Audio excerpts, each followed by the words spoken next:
Bureau report, Republic Bharat.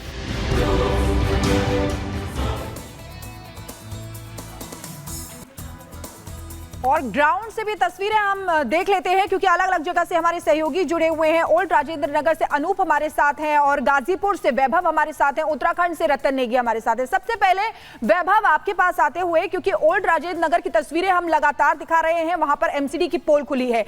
आप गाजीपुर में मौजूद हैं, कल शाम भी काफी बारिश हुई है, अभी भी बारिश का मौसम है, वहां क्या हालात नजर आ रहे हैं ग्राउंड पर?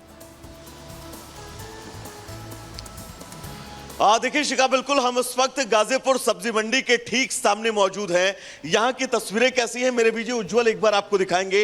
तकरीबन 1.5 से 2 किलोमीटर तक ये सड़क, जिस सड़क पर हम मौजूद हैं, इस सड़क पर जो है वो पानी भरा हुआ है। आज भी भारी बारिश का अनुमान जैसा कि मौसम विभाग ने बताया है, ऐसे में आप अंदाजा लगाइए अगर आज भी यहाँ पर भारी बारिश होती है उसके बाद स्थितियां किस तरह की होंगी।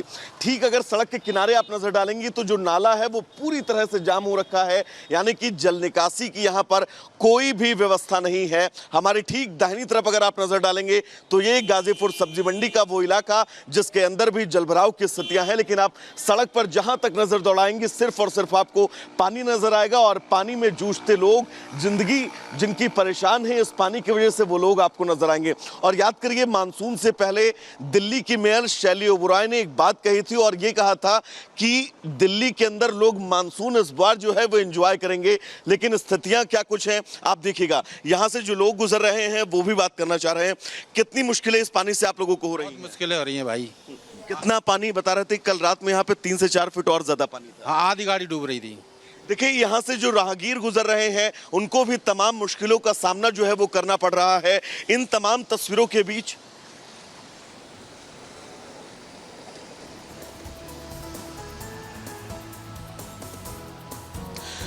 बिल्कुल इन तमाम तस्वीरों के बीच अब सबसे अहम यह है कि दिल्ली में एमसीडी की तरफ से जो व्यवस्थाएं जल निकासी को लेकर की गई हैं वो सिर्फ और सिर्फ सफेद हाथी जो है वो साबित हो रही हैं। आप देखिएगा यहाँ पर सिर्फ इस जगह पर नहीं, जितनी दूर आप अपनी नजर दौड़ाएंगे तकरीबन 1 से 2 किलोमीटर तक वहां पर सिर्फ और सिर्फ आपको जो है वो पानी नजर आएगा। और यहाँ पर जो लोग गुजर रहे हैं, तस्वीर जो है कई सवाल भी उठाते हैं कि आखिर सिस्टम कहां अब तक सोया हुआ था, क्योंकि मानसून को लेकर पहले से अलर्ट जारी किया गया, लेकिन एक बारिश होती है इसके बाद सभी इंतजाम के जो हैं वो पोल खुलते हुए नजर आते हैं।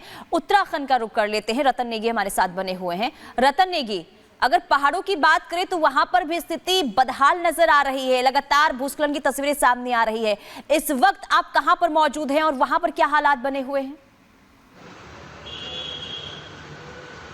देखिए इस वक्त मैं देहरादून में मौजूद हूं और इस वक्त यहाँ पर धूप खिली हुई है, लेकिन मैं अब तक के घटनाक्रम की बात करूं तो पहाड़ से लेकर मैदान तक की अगर हम बात करते हैं तो अब तक 15 लोगों की मौत हो चुकी है, 5 लोग लापता यहाँ पर बताया जा रहे हैं। सबसे ज्यादा जो नुकसान हुआ है वो केदार घाटी के अंदर हुआ, क्योंकि वहां पर कई सड़कें जो है वो टूट चुकी है, पुल बह चुके हैं। अब भीमबली और रामबाड़ा के बीच में जो जगह भीमबली पड़ती है वहां पर कल देर रात बादल फटा था। उसके बाद से लगभग 200 जो यात्री थे उन्हें सकुशल जो है जीवन के गेस्ट हाउस में वहां पर सुरक्षित किया गया। सोनप्रयाग को कल जो वहां की पार्किंग थी उसको वहां पर खाली कराया गया। प्रशासन पहले से ही अलर्ट था। उत्तराखंड के मुख्यमंत्री पुष्कर सिंह धामी लगातार जो राज्य के आपदा प्रबंधन के अधिकारी है, मुख्य सचिव है, उनसे लगातार अपडेट ले रहे थे, स्वयं लगातार जुड़े हुए थे। अभी भी सुबह उन्होंने पूरी घटनाक्रम पर अपडेट लिया है। इसके साथ ही टिहरी जिले की अगर हम बात करते हैं वहां पर भी बादल फटा है, वहां पर भी 2 लोगों की वहां पर दुखद मौत हो गई है। तो कहने का मतलब अगर रुड़की की बात की जाए वहां पर मौत हुई है, 15 लोगों की मौत की दुखद जानकारी यहाँ अब तक हमारे पास आ रही है। 5 लोग अभी यहाँ पर लापता बताया जा रहे हैं। इसके साथ ही अगर बात की जाए तो देहरादून में भी कल देर रात तक खूब जमकर बरसात हुई। कई ऐसी कॉलोनी है क्योंकि रिस्पना अपने उफान पर थी,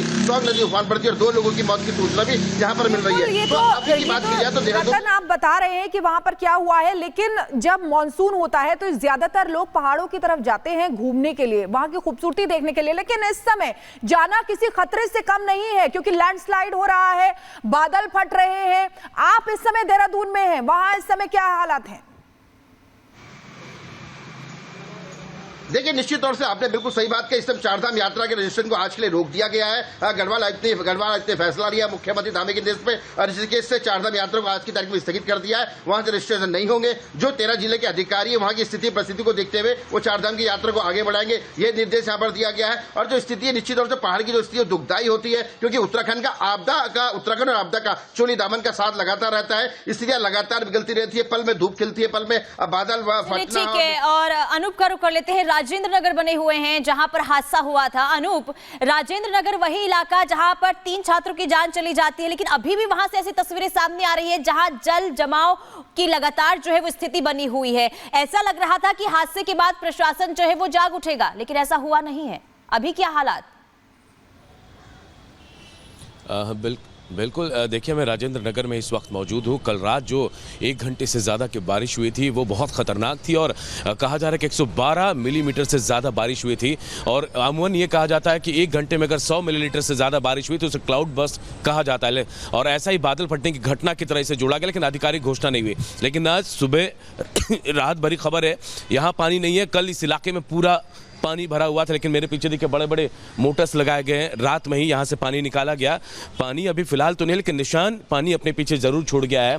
और यही वो इलाका है जहाँ कुछ दिन पहले जो राव IAS एकेडमी है वहाँ बेसमेंट में दबकर 3 लोगों के पानी की वजह से मौत हुई थी। पानी में नीचे अंदर फंस गए थे वो उसके बाद। लेकिन अभी कहा जा रहा है कि इस IAS एकेडमी के नीचे अभी भी पानी भरा हुआ है, हालांकि इसे बैरिकेड कर दिया गया है। फिलहाल ये सबसे अच्छी बात यह है कि पूरे राजेंद्र नगर इलाके में मेन रोड पर कहीं भी बारिश नहीं है, कहीं भी बारिश का पानी टिका हुआ नहीं है। निशान जरूर है पानी के, लेकिन फिलहाल ऐसी कोई तस्वीर सामने नहीं है जहां से हम कह सके कि हाँ यहाँ पानी भरा है। MCD के बड़े बड़े आप जनरेटर और मोटर्स लाकर लगाए गए और रात से ही पानी निकालने का काम शुरू हुआ। लेकिन जो बेसमेंट है, जिस राव IAS सेंटर की हम बात करें, उसके बेसमेंट में अभी भी देखिए पानी हम देख रहे हैं, वहां की तस्वीरें आप हमें दिखा रहे हैं। लेकिन इधर केरल के वायनाड की अगर बात करें तो वहां पर भी जो प्राकृतिक आपदा है उसने कहर ढा रखा है। जो मरने वालों का आंकड़ा है वो 245 तक पहुंच गया है। घायलों का इलाज भी चल रहा है। बिल्कुल, देखिए 130 ऐसे लोग हैं जो घायल हैं, जिनका इलाज जो है अलग अलग अस्पतालों में चल रहा है। लेकिन अभी भी जो लोग लापता हैं उनके लिए रेस्क्यू ऑपरेशन जारी है। लेकिन रेस्क्यू ऑपरेशन में काफी दिक्कतें आ रही है क्योंकि लगातार वहां पर बारिश हो रही है और मौसम विभाग की तरफ से आने वाले दिनों के लिए भी रेड अलर्ट जारी किया गया है। रिपोर्ट के जरिए आपको दिखाते हैं।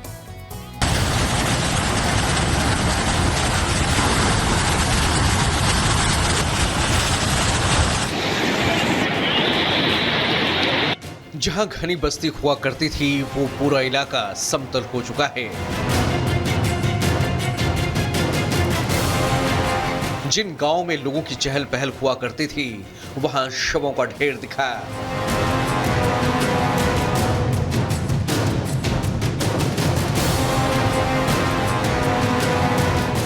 और जो गांव प्रकृति की गोद में बसे थे वहां सन्नाटा छा गया।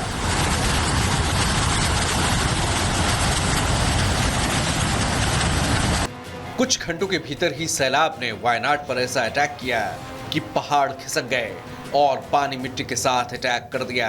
लैंडस्लाइड से चारों तरफ हाहाकार मच गया। मलबे के साथ पानी की रफ्तार इतनी तेज थी कि उसके सामने जो भी आया वो उसे अपने साथ बहा कर लेकर चली गई। कीचड़ में फंसी हुई गाड़ियां, टूटे हुए घर, टूटी हुई सड़कें, पुल और गलियों में मलबा बर्बादी की खौफनाक कहानी बयां कर रहे हैं। इमारतें ढह चुकी हैं, कई गांव बह गए और आज वायनाड कब्रिस्तान में तब्दील हो चुका है।